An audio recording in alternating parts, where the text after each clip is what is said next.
The door shuts. Iron bolts slide into place. Inside, a woman in black, hair gray, eyes blank, lips unmoving. She speaks to no one. Her room is small, the windows barred. Outside, the world forgets. Her name is Joanna of Castile. Queen, daughter, mother, prisoner. For 46 years she lived like this, in silence.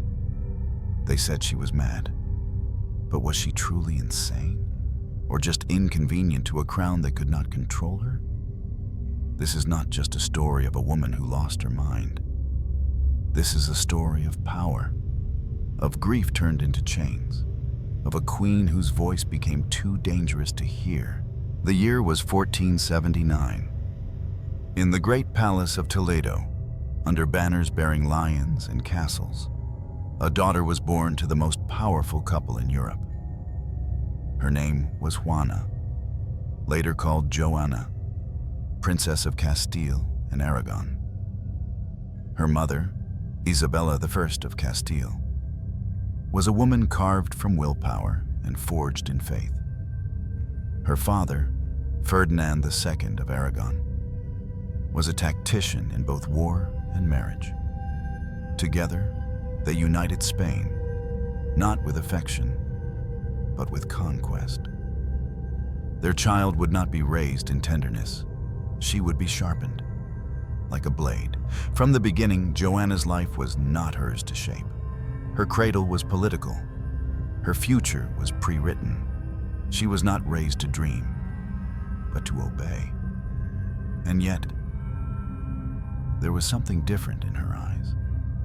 Joanna was not merely intelligent. She was astonishing. She learned Latin before many children learned prayer. She could quote Aquinas, Augustine, and Cicero. Her handwriting was elegant, her thoughts intricate. When she debated theology with court tutors, they whispered, "She has the mind of a scholar." But minds like hers, especially in women, were dangerous. She questioned, she doubted, she felt. That, too, was a problem. Her emotions ran deep, like an underground river, hidden but powerful. She laughed too passionately, cried too openly, clung too tightly. She fasted in spiritual ecstasy, wept before crucifixes, wrote letters filled with longing and despair. Where others wore masks, Joanna bled truth. To her parents, this was not brilliance. It was imbalance. The Spanish court was a place of iron dignity and measured silence. Passion was weakness. Independence was treason. A princess had to be two things, devout and obedient. Joanna was devout, but she was not obedient, not in soul. Isabella began to worry. She summoned confessors to monitor her daughter. Joanna was ordered to undergo spiritual correction, a type of mental discipline cloaked in religious terms. She was told her doubts were sin. Her hunger for knowledge was pride. Her moods, possibly the devil's whisper. There is no evidence Joanna ever lashed out, ever defied authority in any open way. But she thought, she felt, and that alone was enough to worry the crown. And yet, the outside world saw only a perfect princess, auburn-haired, sharp-eyed, graceful. She sang beautifully, danced elegantly, and her noble blood was impeccable. So when the time came to forge alliances, Isabella and Ferdinand looked north to the glittering court of Burgundy. There, under the rule of the ambitious Habsburg dynasty, ruled Philip the Handsome, son of Emperor Maximilian. He was young, golden-haired, worldly. The match would tie Spain to the Holy Roman Empire. The alliance would surround France and secure Catholic dominance across Europe. But they did not ask Joanna what she wanted.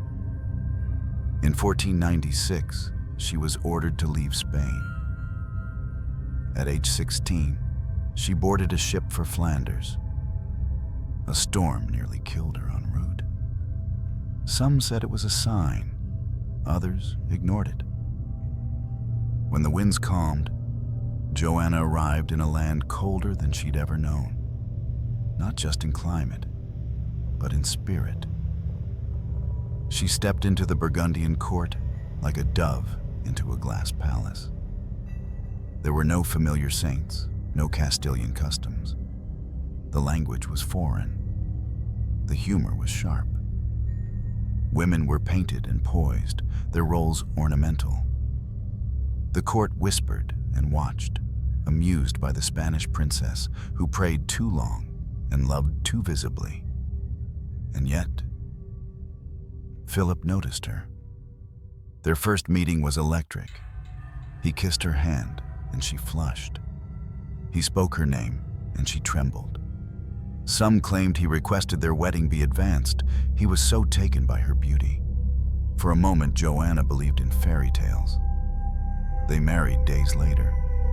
Their wedding night was passionate. She fell, not just into his arms, but into belief. She believed he would love her. She believed he would protect her. She believed she had finally found a home. But love, for Joanna, would soon become a prison of its own. Back in Spain, her mother watched closely. Letters were exchanged, reports were made. The Spanish queen wanted her daughter to succeed, but also to obey. To be modest, silent, unquestioning. But Joanna sent back pages filled with longing and melancholy. The foreign court was cold. Philip was distant. The servants mocked her. Her husband flirted, even in front of her. Still, she loved him, desperately.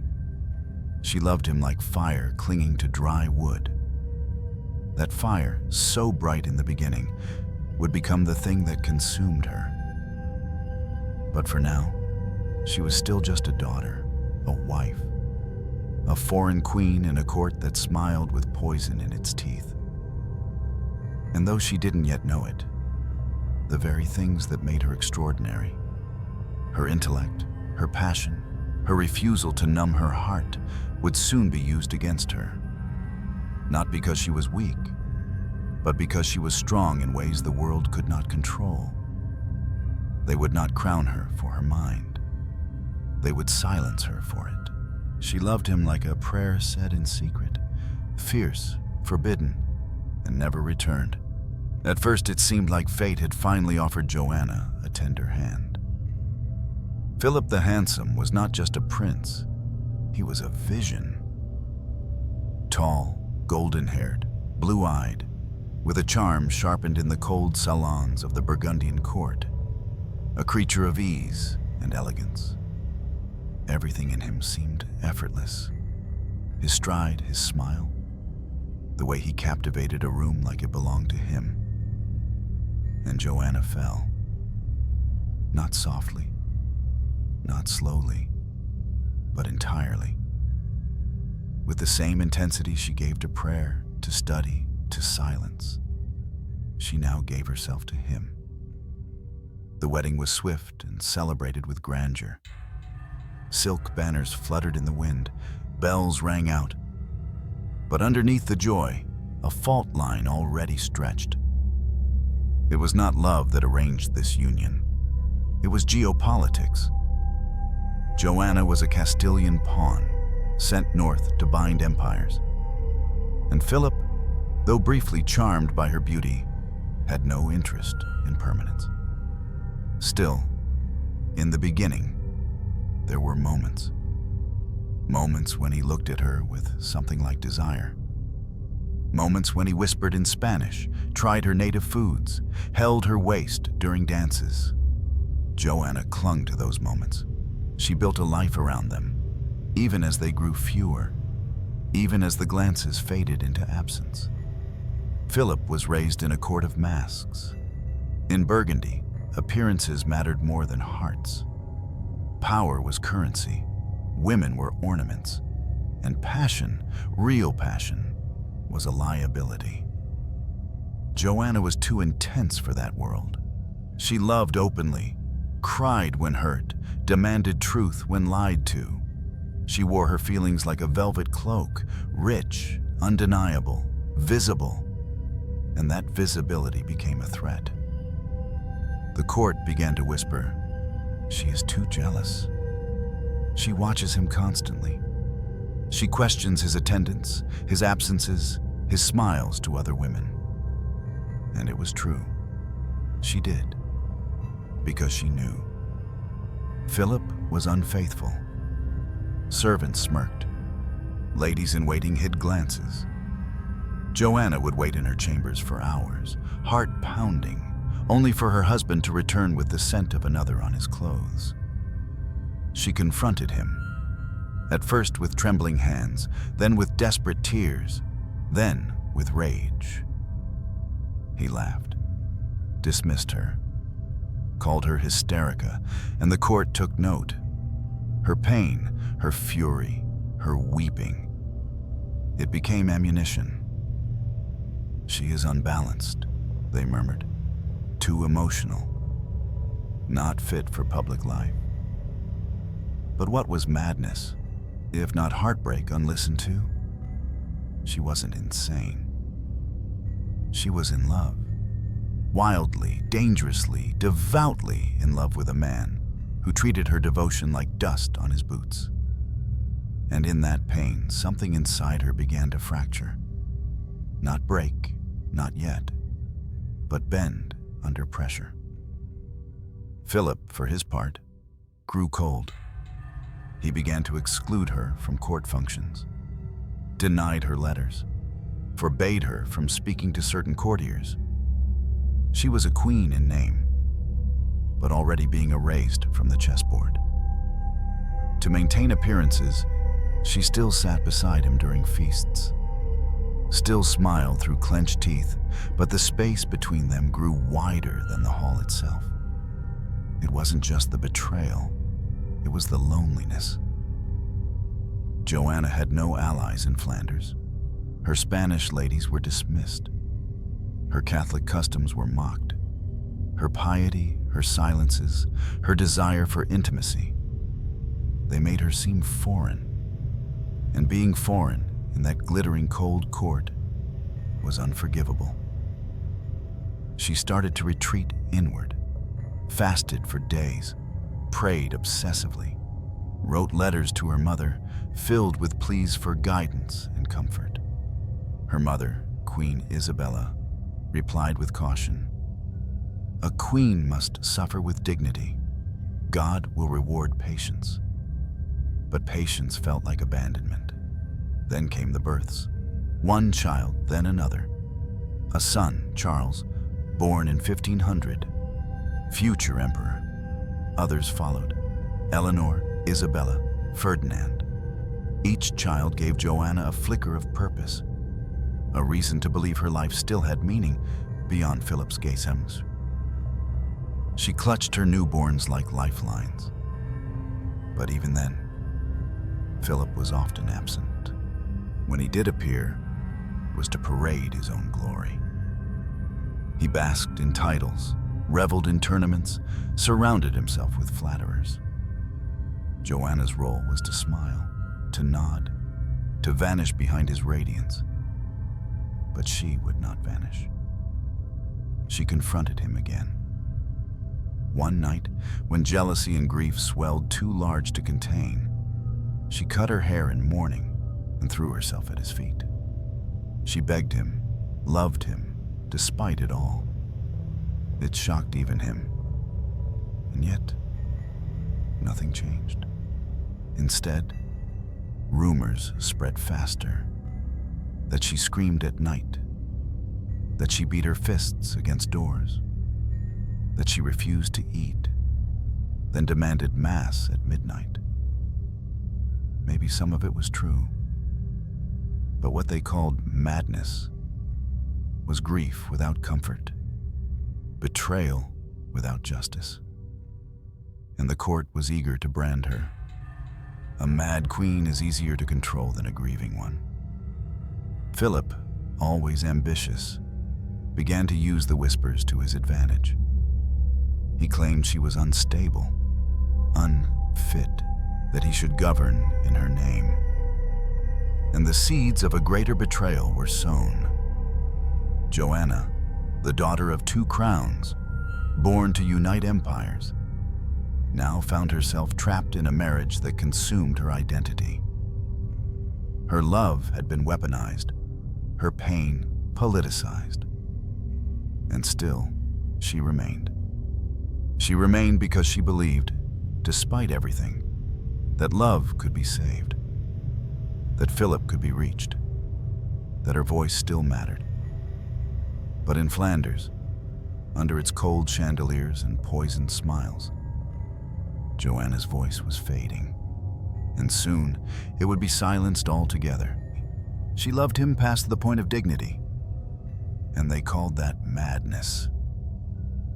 By now, Joanna's world had shrunk. The grand corridors of the Burgundian court, once full of color and ceremony, had become tight, breathless spaces. Rooms that once echoed with music now held only silence, whispers, and her footsteps, pacing, waiting, hoping. Every hour that passed without Philip fed the fire, and every hour with him burned worse. What she once called love had begun to suffocate her, because Philip was no longer hiding his infidelity. He flaunted it. He would disappear for nights and return without explanation. He would flirt openly, even in her presence. Servants giggled behind fans. Courtiers exchanged looks.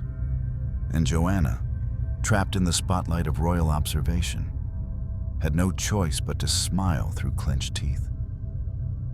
But she felt it all. She always had. Joanna had never been the kind of queen who masked her emotions beneath layers of protocol. Her face betrayed her.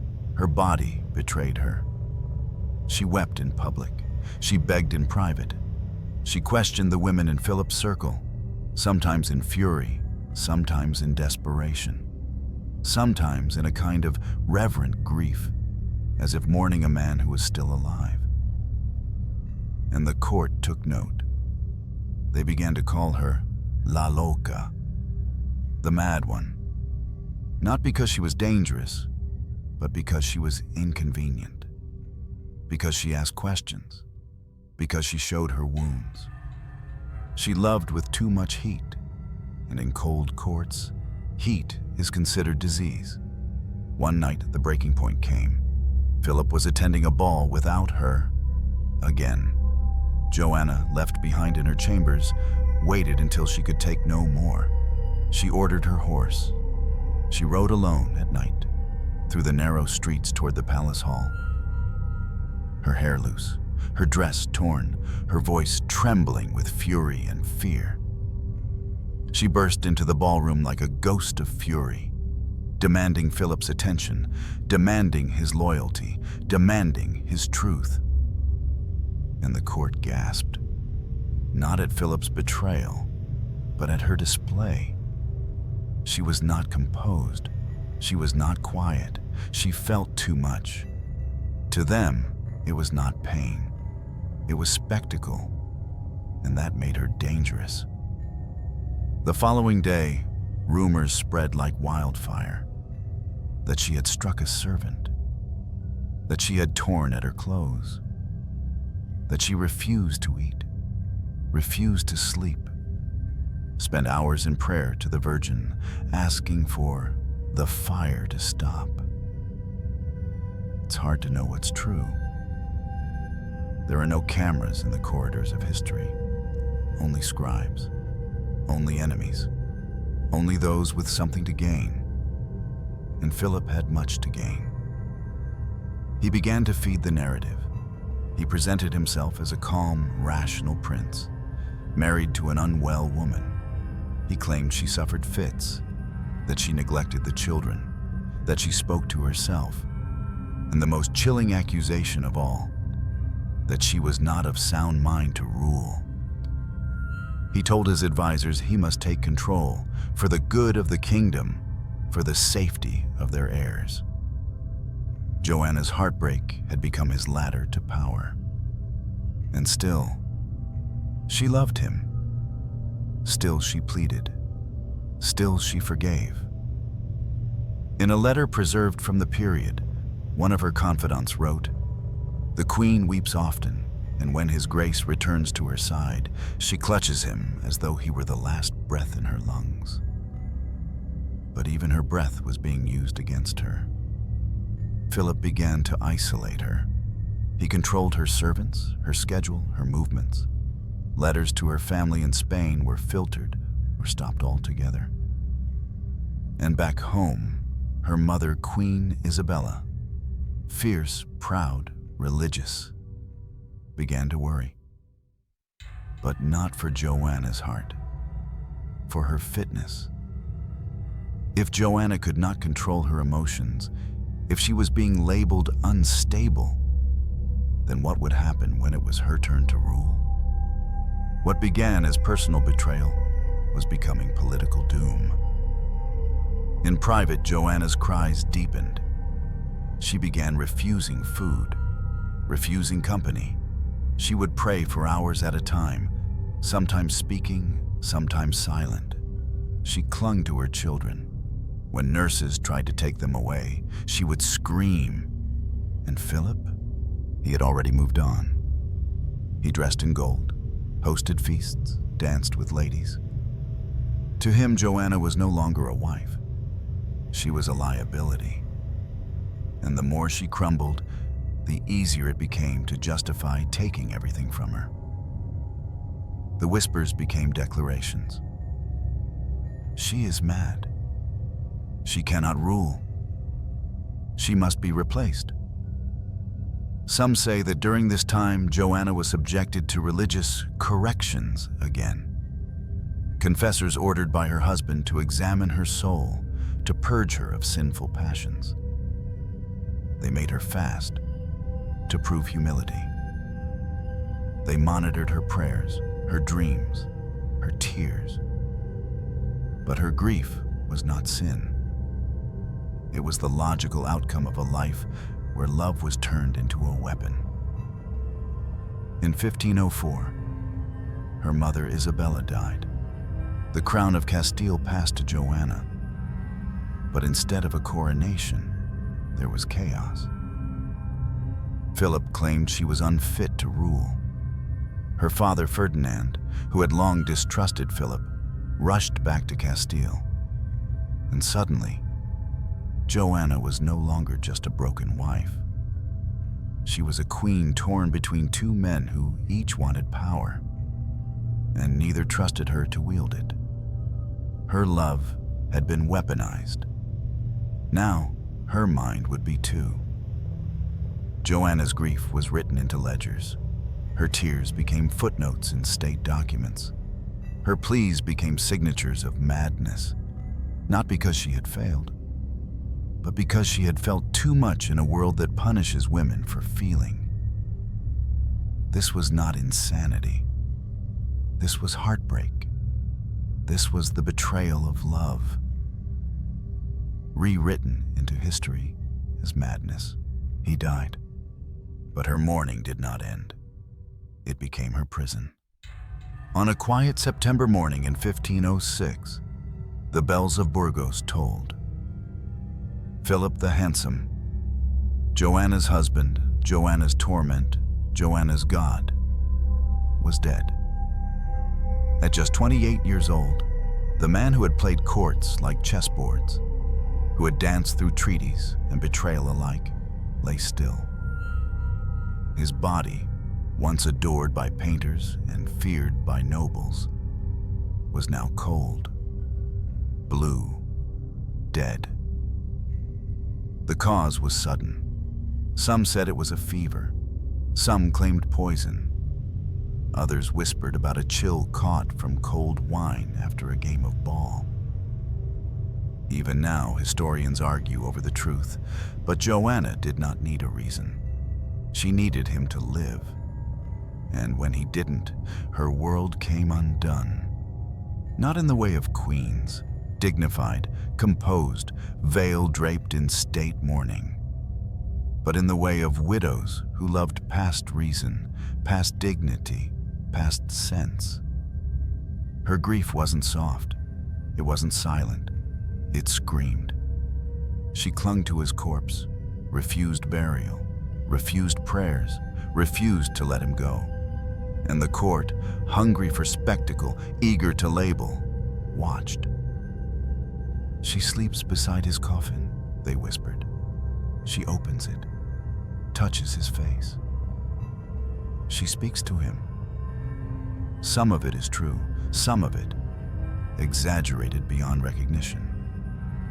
But one thing is certain. Joanna refused to bury him. She ordered that his coffin be kept with her, guarded and carried as she traveled. And she traveled through the cold nights of Castile, through storm and silence, through mud and frost, a queen with her king in a box, a widow carrying death as if it were holy. Witnesses say she would not allow any woman near the coffin, afraid that even in death, Philip might be seduced. She had it opened, they claim, to look upon his face, to prove he had not risen, or perhaps to remember that he had once loved her. And the world watched with a kind of horror dressed as pity. But what they saw as insanity might have simply been raw, unfiltered grief. What is mourning after all, if not love that has nowhere left to go? She was grieving in the only way she knew how. Completely. Relentlessly. Alone. The royal councils began to panic. Castile was in chaos. The queen was wandering with a corpse. Her father Ferdinand saw an opportunity and a danger. He returned from Aragon and declared that Joanna was not of sound mind to rule. She had no hearing, no trial, no defense, just silence and a locked door. She was escorted, gently at first, then firmly, to a small convent in the town of Tordesillas. Her husband's coffin was placed in the adjoining chamber, and the door shut behind her. She was 27. The woman who had once studied Aquinas, debated priests, danced with kings, was now locked inside a stone room, with barred windows, with candlelight, with death. Some said she paced for hours. Some said she sat for days without moving. Some said she clutched Philip's garments like relics. There was no physician, no diagnosis, only titles. La Loca, only justifications for her own good, for the stability of the kingdom, for the safety of her children. But who was keeping her safe? And from whom? What is madness, if not the name men give to women who grieve too loudly, who cry in public, who refuse to let go? The court sent priests, doctors, confessors. None could say she was truly insane, but none dared say she was well, because wellness might mean freedom, and freedom meant danger, to a crown, to a father, to the new ambitions of her son. So they used her mourning as a mirror and painted madness upon it. They said she was still fixated on Philip, that she refused sunlight, that she spoke only in whispers, that she made strange demands, such as that all doors be unlocked at night in case her husband returned. Perhaps she did. But perhaps, in a world that had taken everything from her, voice, love, crown, he was all she had left to believe in. The saddest irony?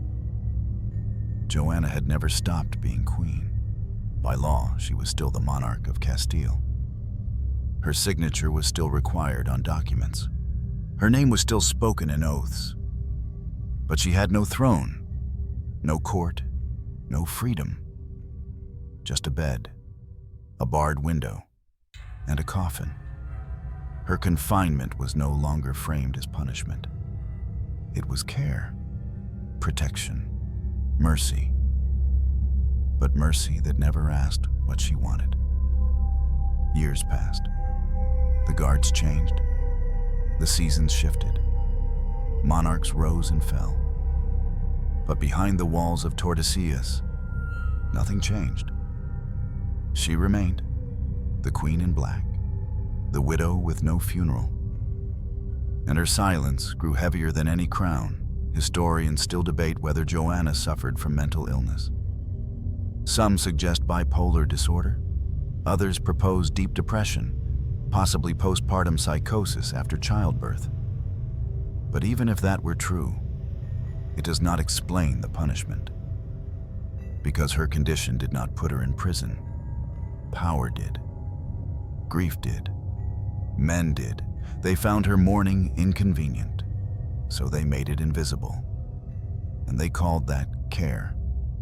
But mourning, in its rawest form, is not madness. It is testimony. It is truth. Too bright for the politics of power. Joanna's love, so long denied in life, was now denied in death. She had lost her husband, and then she lost her freedom.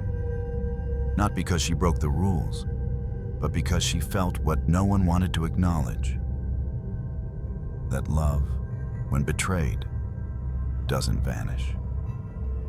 It haunts.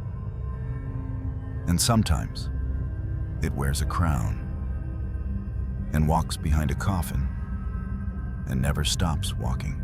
There was no crime, no trial, just a door that closed and never opened again. It wasn't a palace.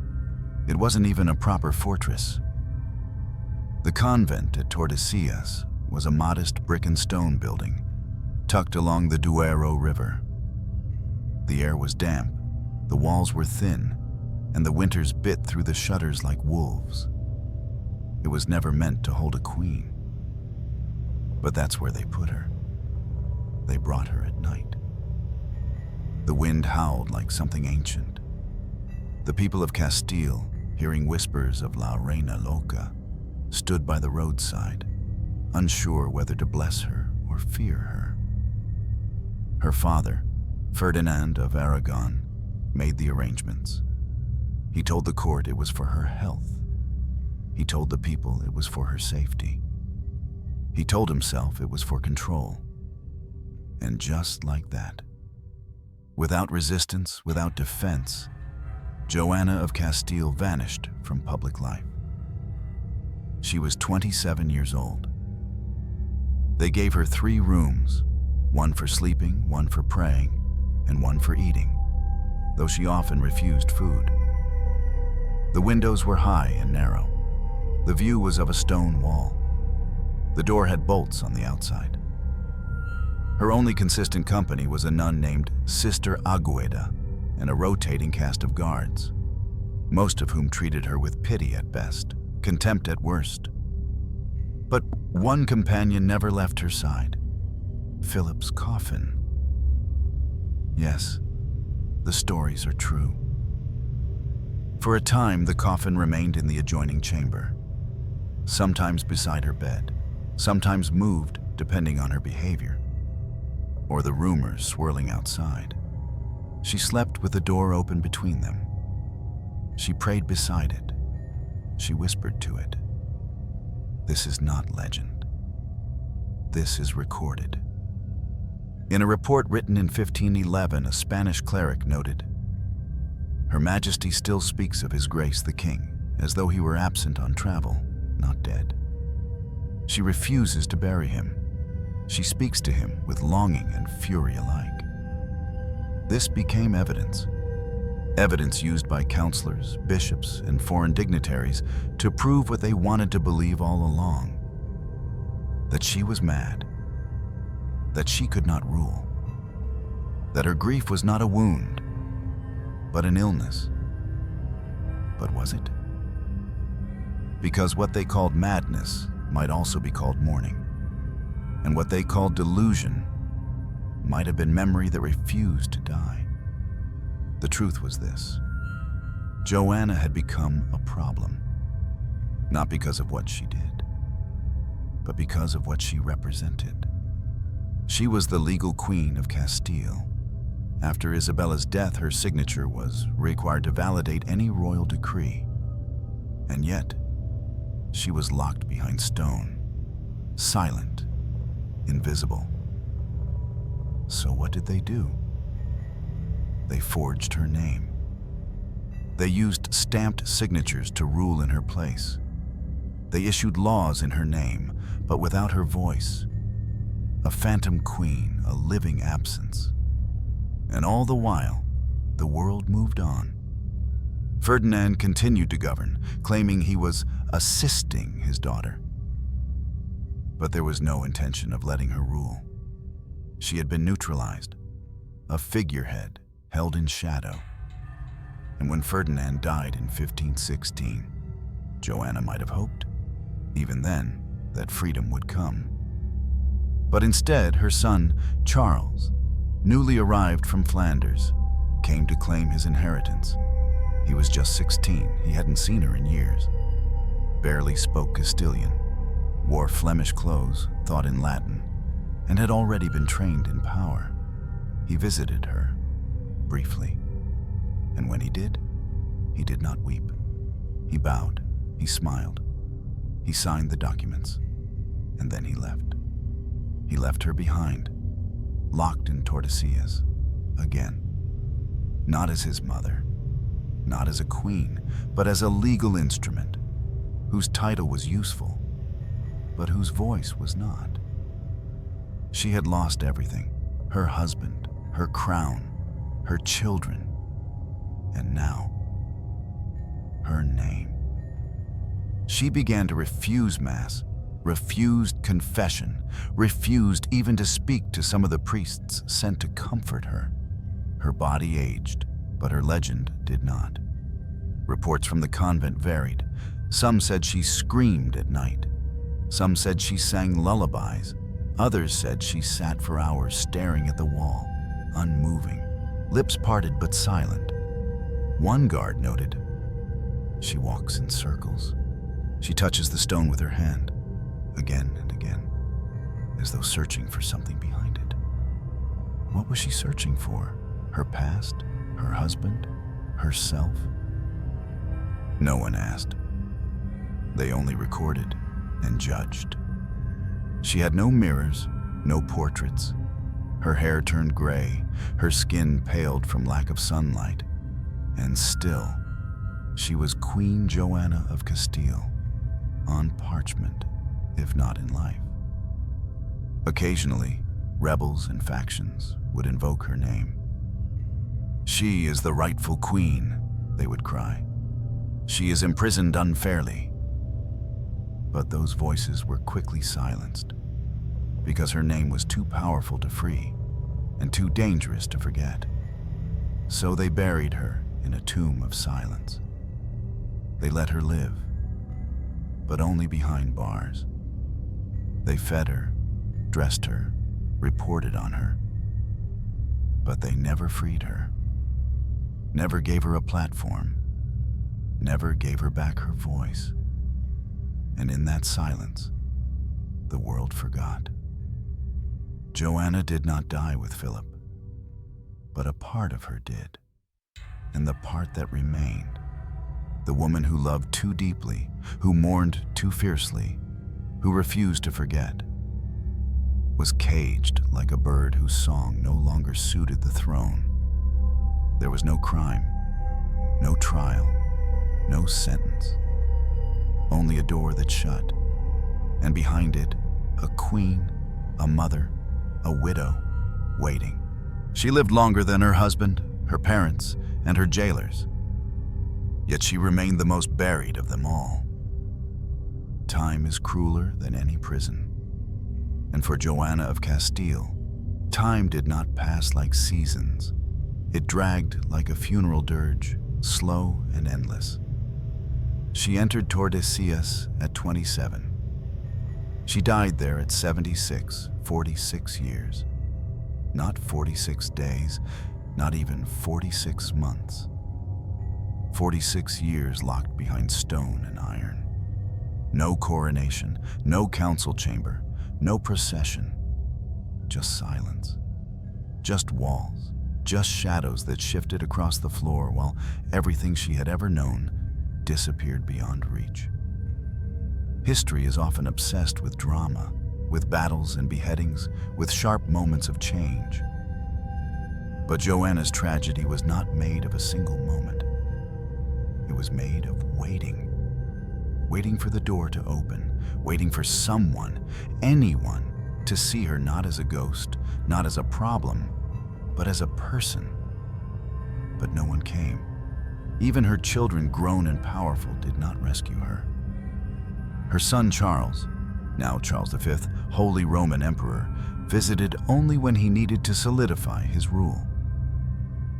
He brought with him priests, scribes, guards, formality, not comfort, not freedom.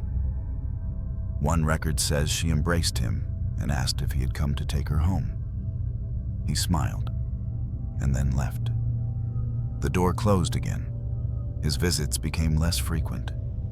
Eventually, they stopped altogether. And yet, she was never forgotten, because forgetting her completely would be too risky.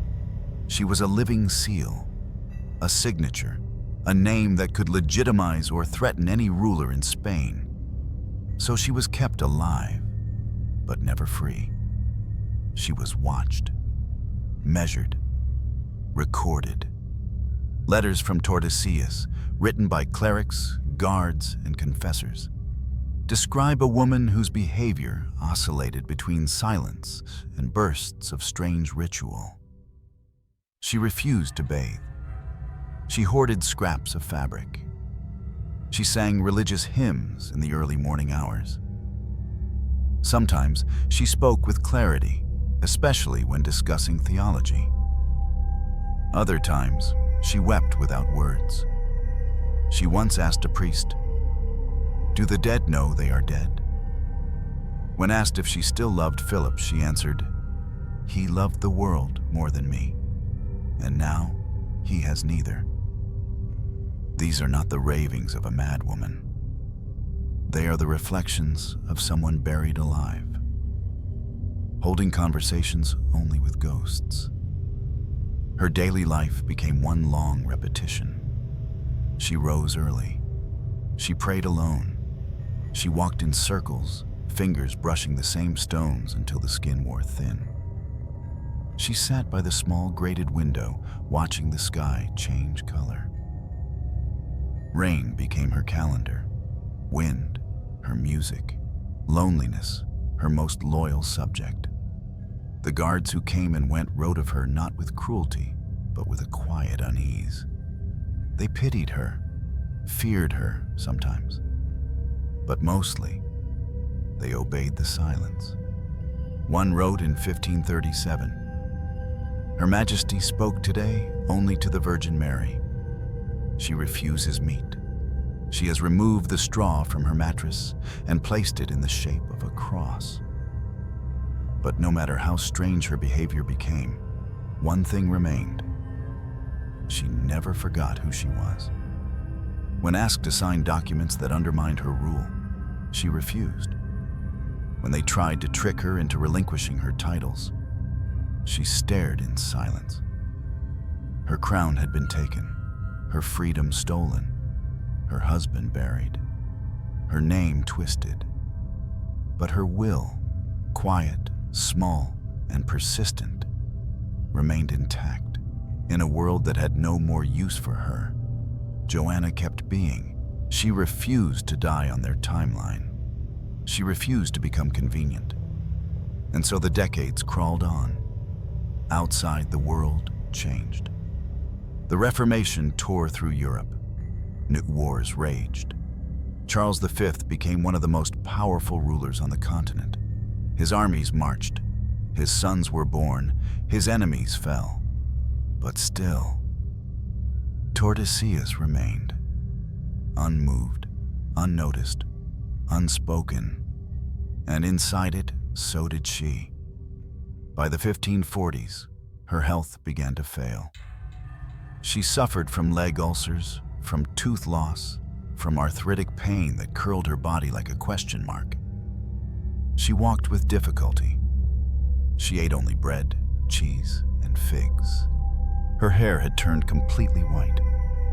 Her eyes had gone dim, but she was still alive. And that fact alone was inconvenient. Her caretakers rotated. Some treated her kindly, others indifferently, a few cruelly. One nun described her as a soul halfway to heaven, but chained to the ground. Toward the end, even the priests gave up trying to declare her mad.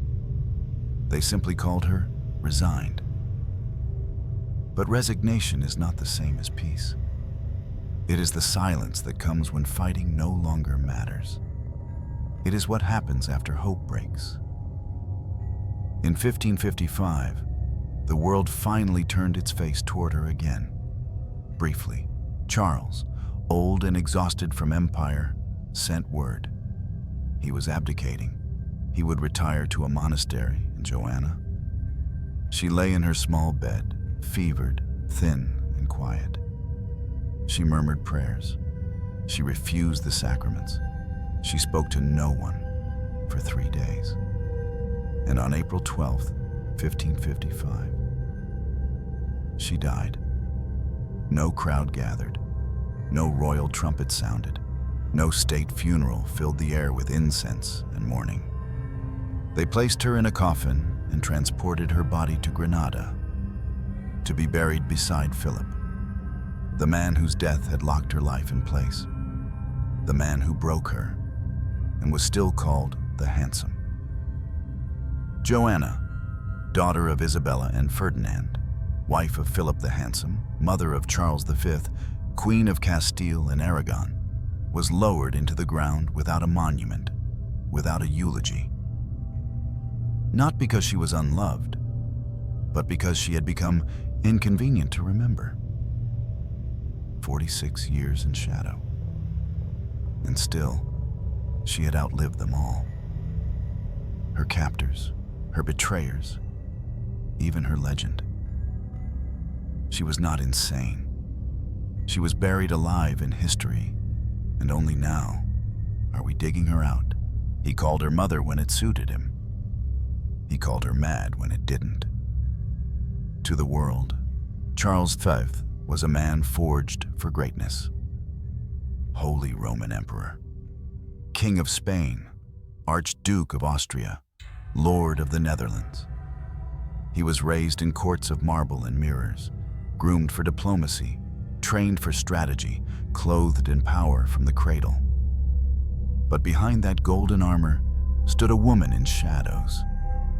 His mother, Joanna of Castile, and he used her. Not as a parent, not as a queen, but as a tool. When Charles came to Spain in 1517, he was still a foreign boy in a Spanish land. He spoke more French than Castilian. He traveled with Flemish advisors who insulted Spanish nobles, replacing them with outsiders. His claim to the Spanish throne was strong, through blood. But blood alone was not enough. Joanna was still alive, and legally, still queen.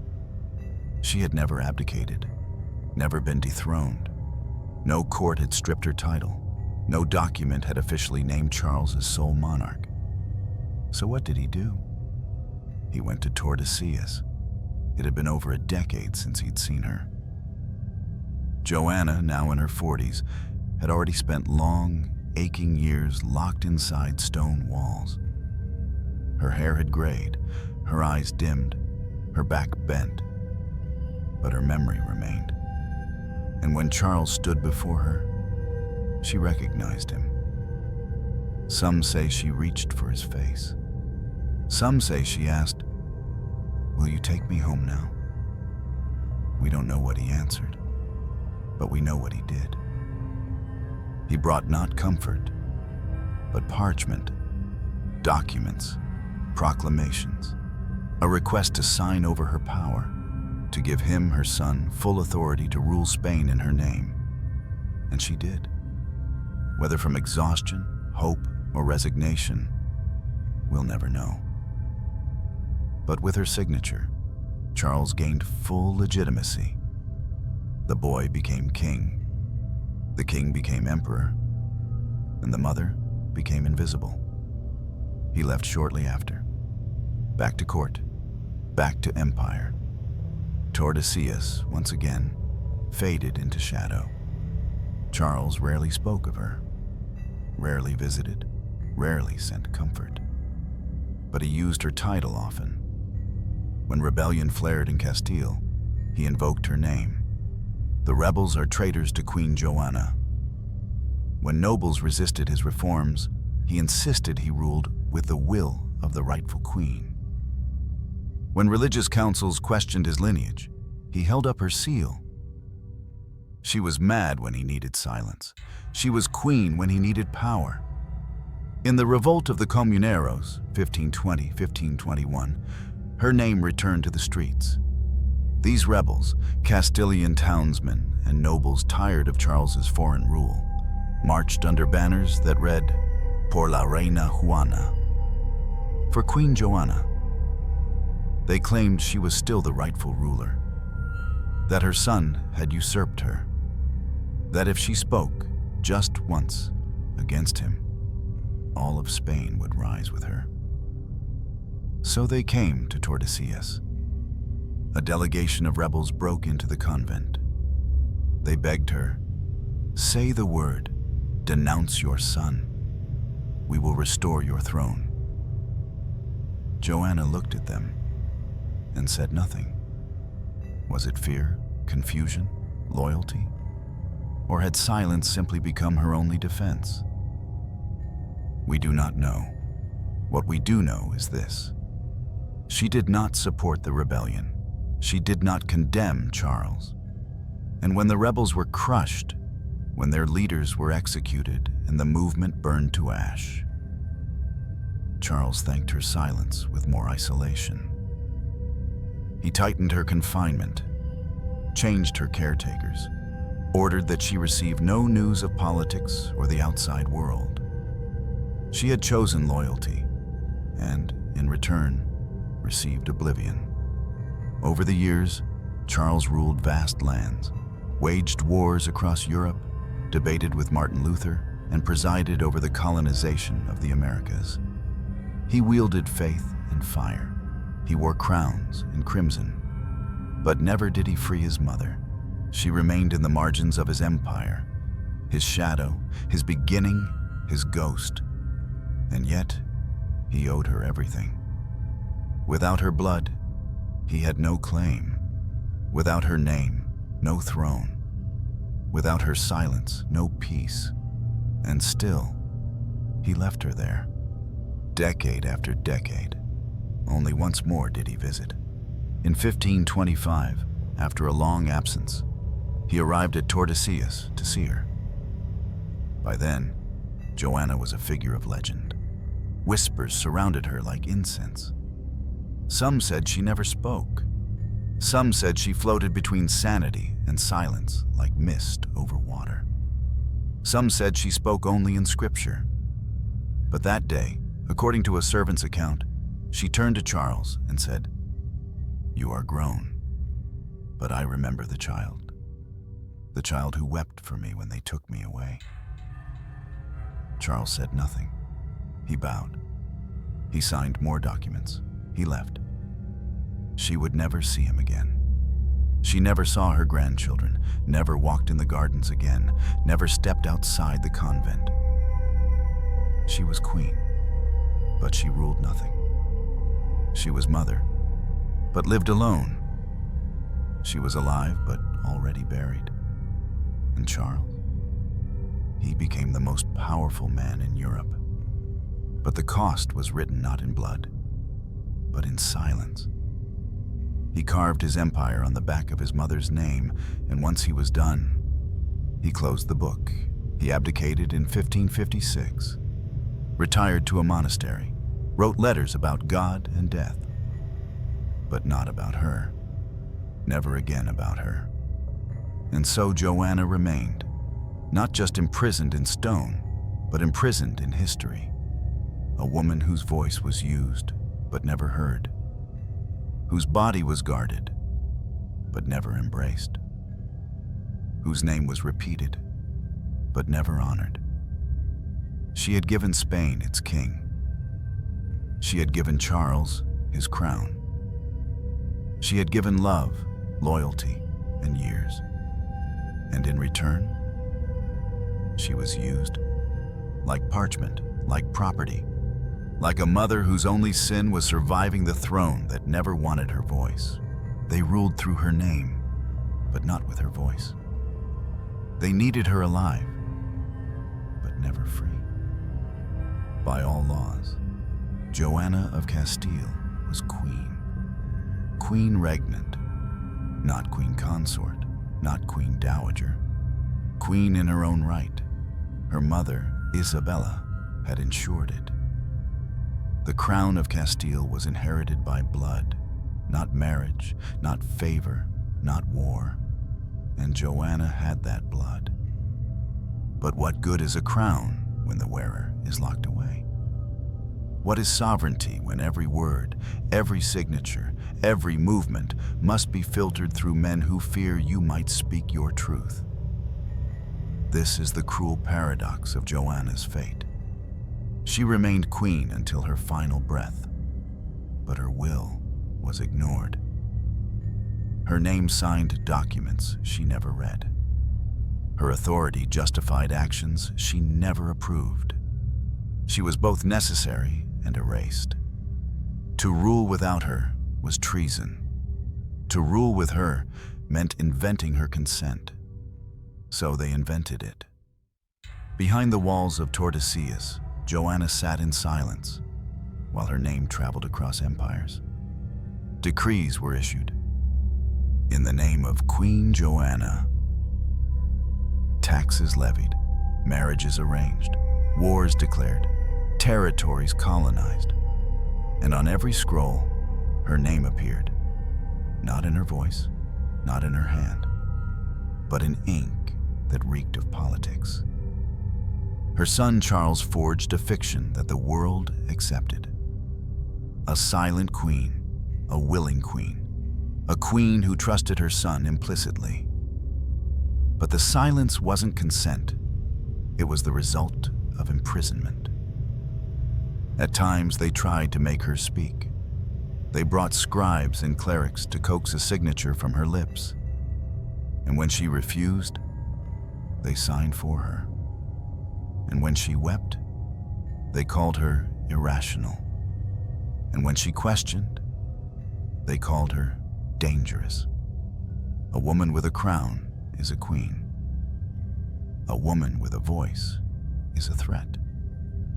So they silenced the voice and kept the crown.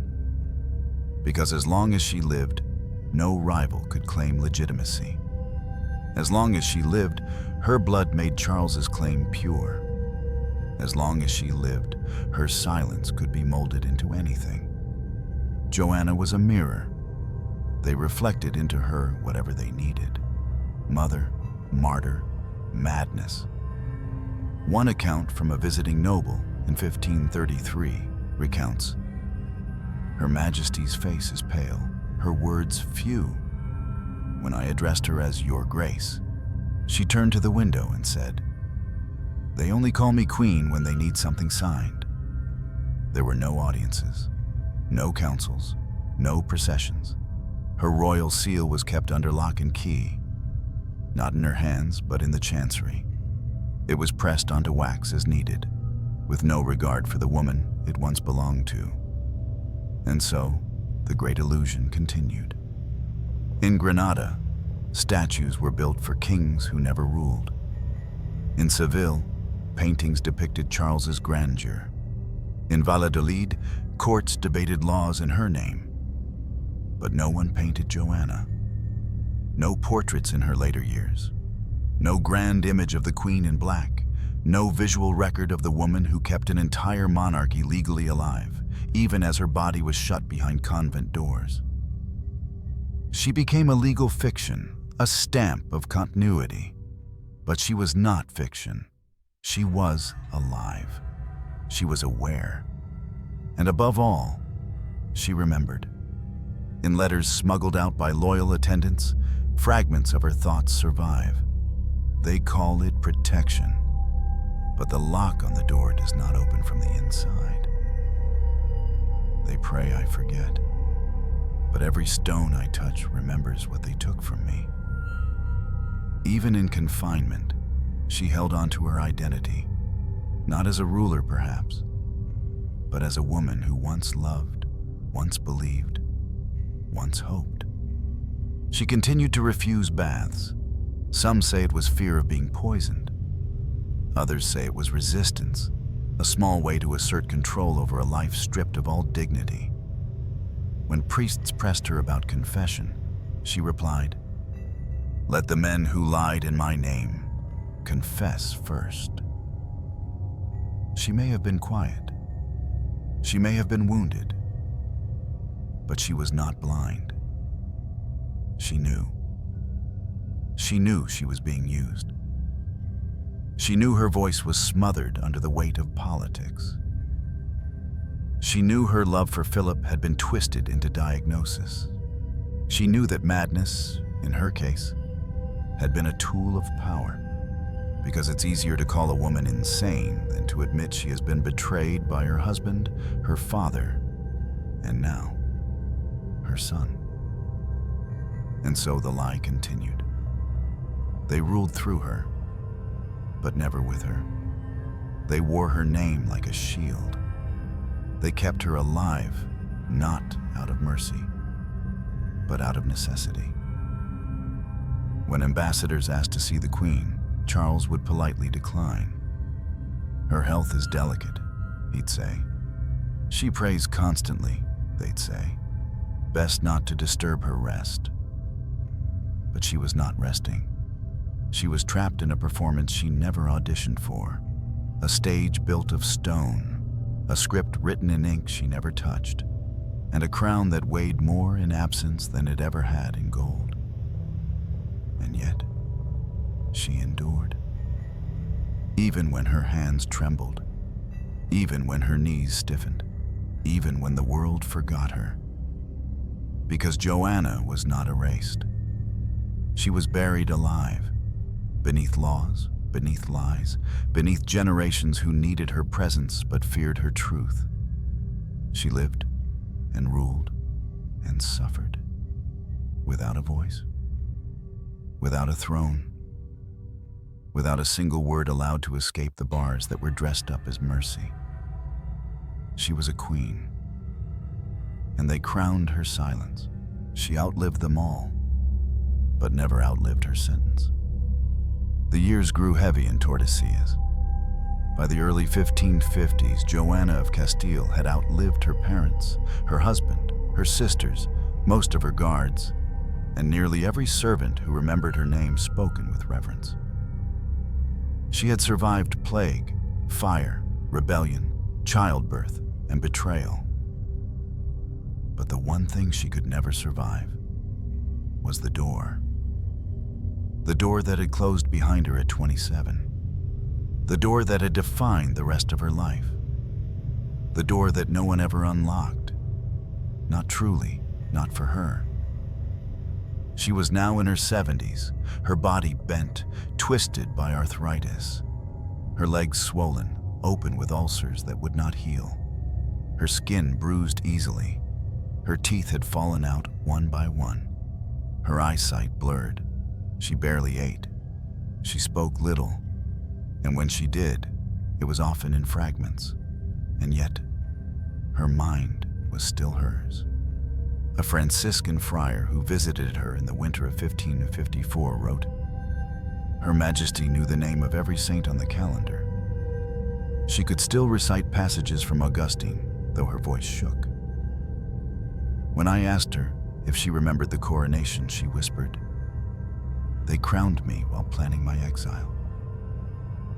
That voice, faint, nearly lost, was the only part of her still free, but no one listened. Her world had shrunk to the width of a cell. 3 rooms, a barred window, a small chapel where she sat with her head bowed, though the candles were never truly lit for her. By then, even the guards had changed.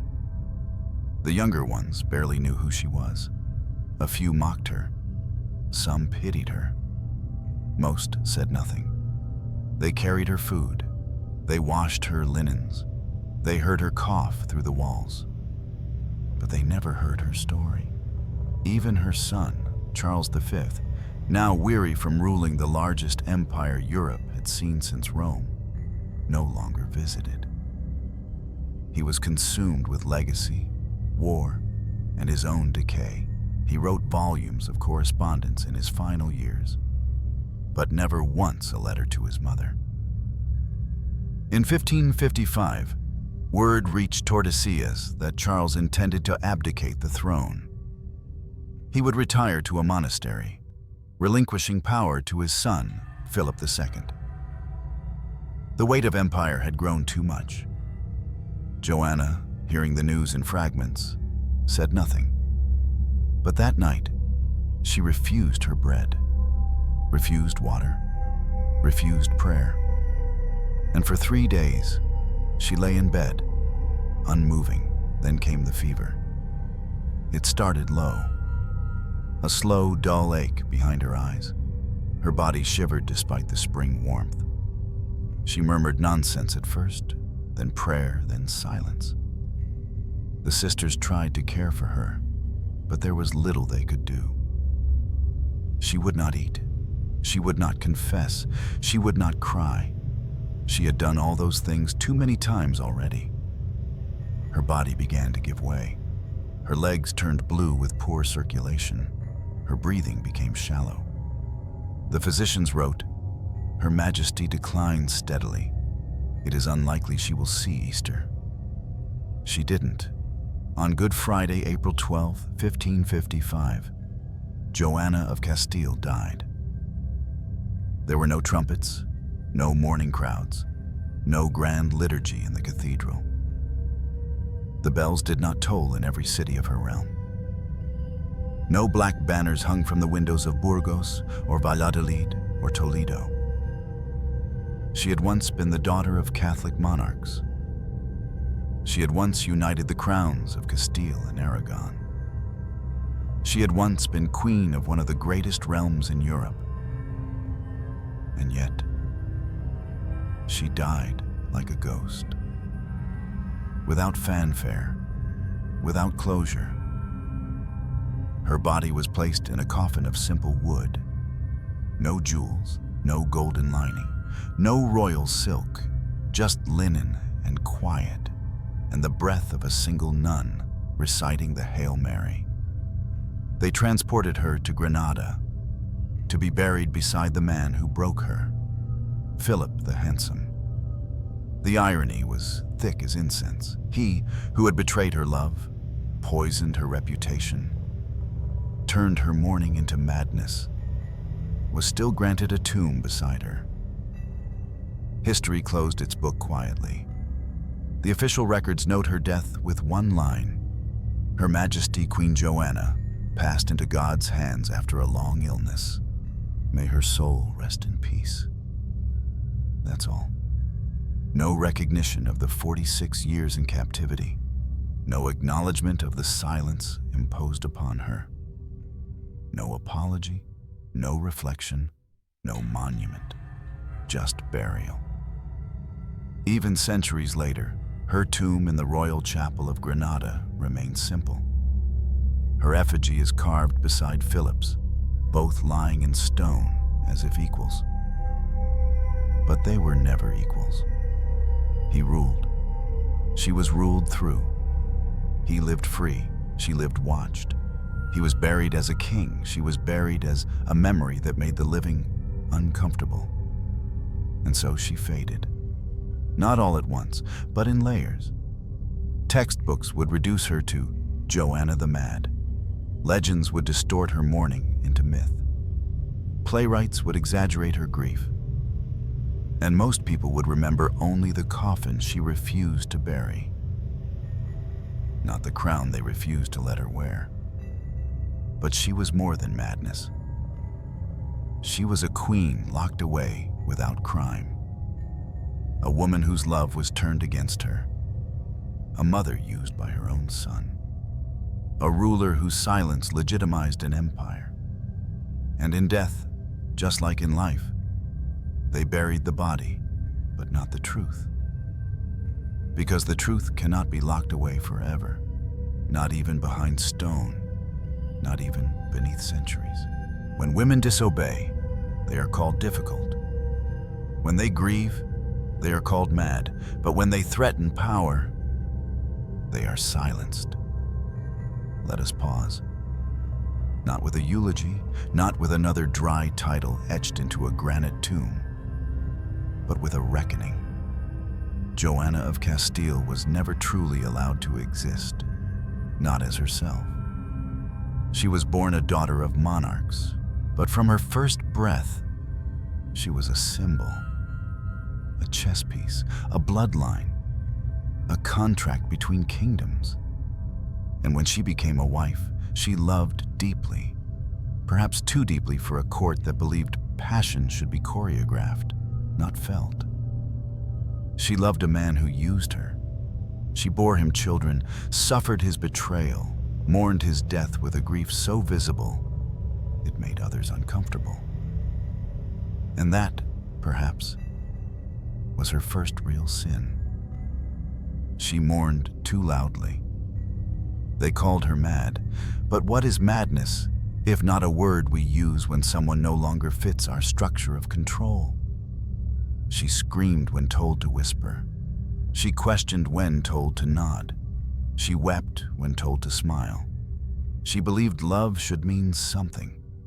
And for that, they closed a door and never opened it again.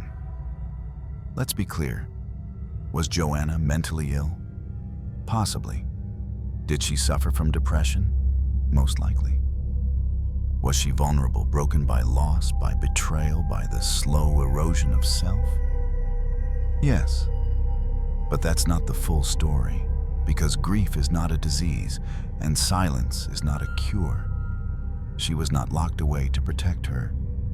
She was locked away to protect the men in power. Her father, who feared her loyalty to Philip. Her husband, who wanted her throne, but not her voice. Her son, who needed her name but not her presence. Each man in her life claimed to care for her, while turning the key in her cell. They didn't need her to be mad. They only needed her to be quiet. And the world accepted that silence. Because it was convenient. So convenient, in fact, that history remembered the legend more than the woman, Joanna the Mad. That was easier. Easier than reckoning with what her story really says, that power prefers women obedient, that passion is punishable, that a woman's mind, once labeled unstable, can be erased for decades, for a lifetime. But the walls that held Joanna were never just stone. They were theology, weaponized against emotion. They were dynasty, afraid of a mother who mourned. They were empire, built atop a woman's sealed lips. In the end, her fate was not a tragic anomaly. It was part of a pattern. How many other women, queens, consorts, daughters, wives, have been labeled mad when they were merely inconvenient? How many stories have been buried not for lack of truth, but because the truth made someone powerful look cruel? And so we ask, was Joanna of Castile truly mad?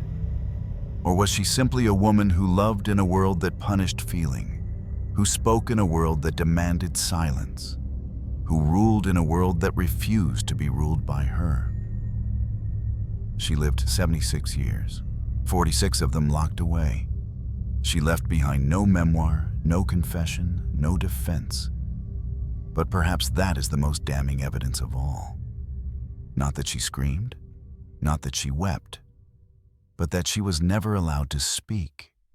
And if history is still listening, then let this, finally, be her voice. How many other queens were not mad, but simply unheard?